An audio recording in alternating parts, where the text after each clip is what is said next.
So let's bring James in. James Carson is not only a composer, but a filmmaker with a very interesting story, and he'll be performing at the Denizen Theatre. This is next weekend? Yes, next weekend, Friday and Saturday at 7:30. So, James, good morning. Good morning. Now, if what I read is correct, you were a child prodigy. That's not that unusual in music, but you actually had a piece performed by a major symphony orchestra by the time you were 16. Is that accurate? That is correct. And actually, for the millennium, I arranged this piece for 1,000 students for the millennium celebrations in my hometown up in Canada. They had a huge thing. So I was writing for orchestra and arranging and writing big band charts, and it was all my free time. I'm fascinated by child prodigies. When did you first pick up the piano? So my childhood went like this. When I was born, apparently my dad tried to bounce me, and I locked my legs. So I had a very strong sense of orientation about what I wanted to do. And then I think when I was 4, the neighbors, I asked, well, first of all, I was playing, we had some Fisher-Price toys, when I was 3 that I kept on playing. And then the neighbors got married, and the daughter moved into an apartment where she couldn't take the piano. So we babysat their piano. And then so we had this old Heinzman. Heinzman's the biggest piano company in Canada. There's lots of Heinzmans up in Canada.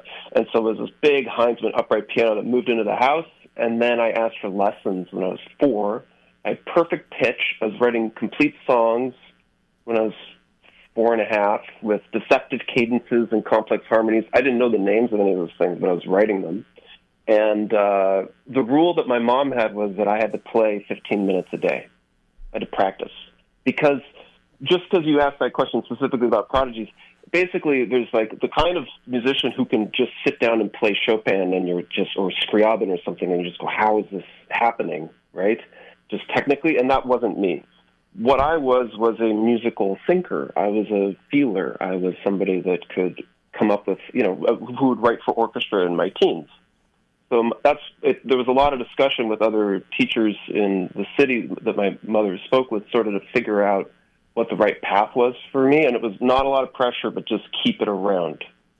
That was in other words, mandate. Yeah. I learned a little bit. I took piano lessons as a kid, and it was always how I assumed everyone learned, which is you have to keep repeating scales and doing those kinds of exercises. Are you saying you didn't have to do those things?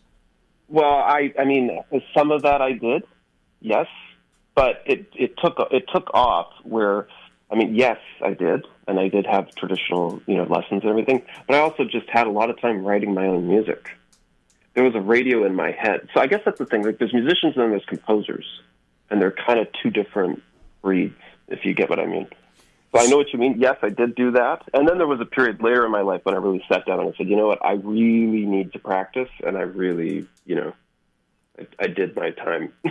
Okay, so at 16, you get an original piece performed by whom? By the Edmonton Symphony Orchestra. It's a pretty substantial orchestra up in Canada. Yeah, they did they did something great with Procol Harum. Did a live concert then that was amazing. That was a big record. Okay, so 16, the Edmonton Symphony Orchestra is playing your piece. Where do you go from there? Went to the New England Conservatory. So that got me cred, and so I went to the New England Conservatory, and then I studied with a lot of people there, including I wound up ending up studying with Cecil Taylor. I studied with Joe Maneri, the poet Robert Creeley, if you know him. Not all the people were at NEC, but I also studied with Bob Moses, the drummer. I studied with Scott Wheeler, a composer. There's a bunch of people I studied with. But right, we're hearing some cross-lines. So in other words, you were not strictly a classical pianist. You were studying jazz and other forms also. Yeah, that's right. Okay, that's exactly right. Yeah. When did you decide to basically say, the heck with this, I'm going to go backpack for a couple of years? So all of these giants who were mostly at the end of their life, right, 75 and up, those are my teachers, they impacted me so heavily that I really felt like I was charged with the task of doing justice to this entire situation. Because I do have a gift, right? There's a thing there. And then what they really, I mean, the old school thing is that every single person has to become themselves as an artist. And it really is the ultimate counterpoint to your entire discussion that you just had about AI, which is that every human being is fundamentally completely unique, and an artist's job is to go all the way into that and turn it into a diamond. And AI can copy that, but it can't come up with that from the beginning. And that's the truth. These real original thoughts, where do they come from? Nobody knows, right? So that pressure was put on me, and that's what led me to walk away. I said, if I'm going to actually do what I can hear in my head, I'm going to have to change myself. I'm going to have to become not a different person, but I'm going to have to become a different person. I'm going to have to evolve. And so I thought, well, how would I'm jumping ahead in the story. I'm going to build a cabin. I'm going to put a piano in it. But before I put the piano in the cabin, how do I go into the cabin and not go crazy? I should go travel. So that's what led me to go travel. I worked on farms, all of this for years, sort of in my head, that one day I would sit down and practice. Okay, so this is blowing my mind because it connects so much with what we were talking about before. This Apple ad, which showed literally a trash compressor compressing all these musical instruments and books and artwork into a notepad, into a computer. Okay, but here you're talking about the compression you felt from being a child prodigy, learning from these masters in different musical genres, and then saying, I don't want to, in order for me to show respect for what I've learned and the gift I have to go deeper into myself and become more of an individual. This, to me, is exactly what we are all being called upon in the age of AI if we don't want to be replaced. Well, that's exactly right. I mean, I think that's exactly right. We have to go to the cabin, So whatever that is. Before we get to the cabin, though, now you spent 2 years backpacking across Europe and Asia. Pick like one unexpected experience, which now, looking back, influenced maybe what we're going to hear when we play something of yours. Well, all of it. So I'll give you an unexpected experience that just popped in my head when you said that. But, for instance, I was delivering cows in Poland, Wait, stop right there. There's the title of your autobiography. Yeah, I was delivering cows in Poland. Cows in Poland. Yeah, so I was on a farm with a Malaysian nun from an Indian organization, and they're all vegetarian and everything, and they didn't drink anything. And then there was this Ukrainian guy who showed up with a bottle of vodka, like 3 bottles of vodka, thinking that he was bringing a gift to a Polish person, not knowing the farm. And then they had 6 grass-fed cows, huge fields of strawberries we were weeding, right? And then the cows was in labor for 24 hours. And so then they called the neighbor, who was drunk, and showed. This isn't about Polish people. This is about the countryside, right? This is not a denigration about Polish people or anything. But I might even be part Polish. But anyway, so they, the neighbor came over. He stuck his arm all the way in, and he pulled out the cow, tied a rope to it, and we pulled it out. It was covered in placenta. I could go on. About 50,000 stories like this. Well, what better to inspire music than pulling a cow out of a uterus? Well, yeah. So, all right. So you do your 2 years. Now, do you remember the moment when you decided it's time to come back and put that piano in a cabin? Right. So I made it all the way to Hiroshima. I was working for an old teacher there as his book editor, this guy who paints on ice and photographs at Masashi Harada. So we finished that book, and I had actually planned to go traveling a couple more years. You're asking these very deep questions because so just to get just to get some context, in Sufism, they will talk about your station on the path, right? And so at some point you reach a culminating point where whatever activity you were doing, here's the thing. going to another country was not going forward after that point. It might have been regressing. If I kept on traveling at that point, it might have been regressing. Whereas coming home was the next place. Well, there's There's a great book, Coming Home, written by a former Woodstocker, Lex Hickson, essays on spirituality. That's one of the best ever written, called Coming Home. So, all right, so you're finding your artistic spiritual home, which is a cabin with a piano in it. Let's play just a couple minutes of something. Greg, we have something up on the...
It's just beautiful.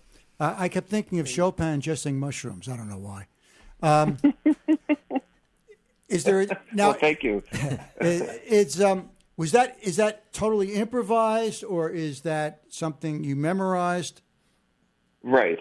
So that is the whole question, and it's the question of the cabin. Because no, it's not written down and it's not composed. But as far as it doesn't sound like it's improvised either.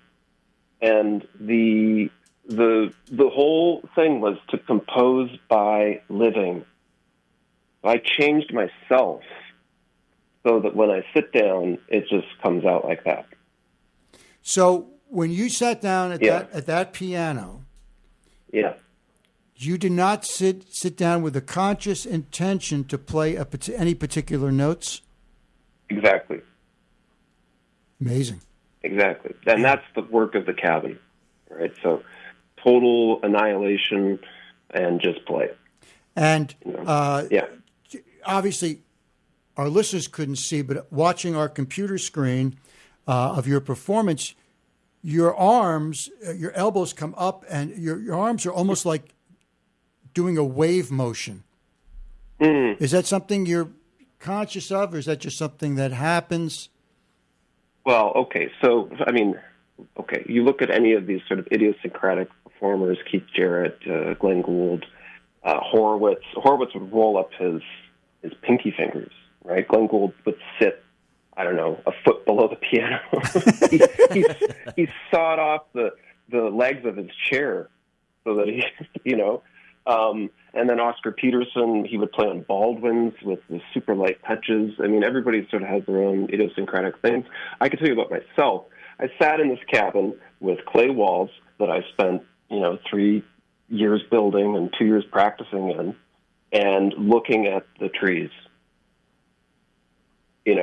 So and I let that change me.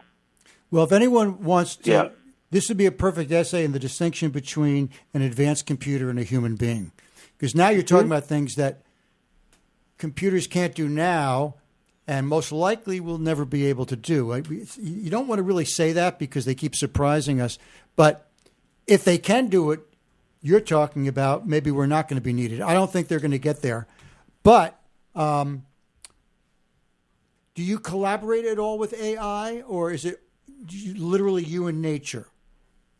Well, I'm a film editor, so there's some AI tools that I use daily, in film editing. So I'm quite involved. I see it firsthand pretty regularly. What's going on there. I think Gary Kasparov said something about AI which is very pertinent, and I don't know if you've seen that film about AlphaGo.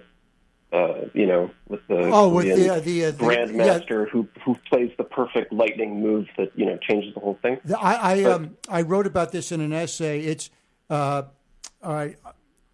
Well, okay, we don't have time to go into it. Let's just say this: okay. that it's an amazing film. You can probably find it.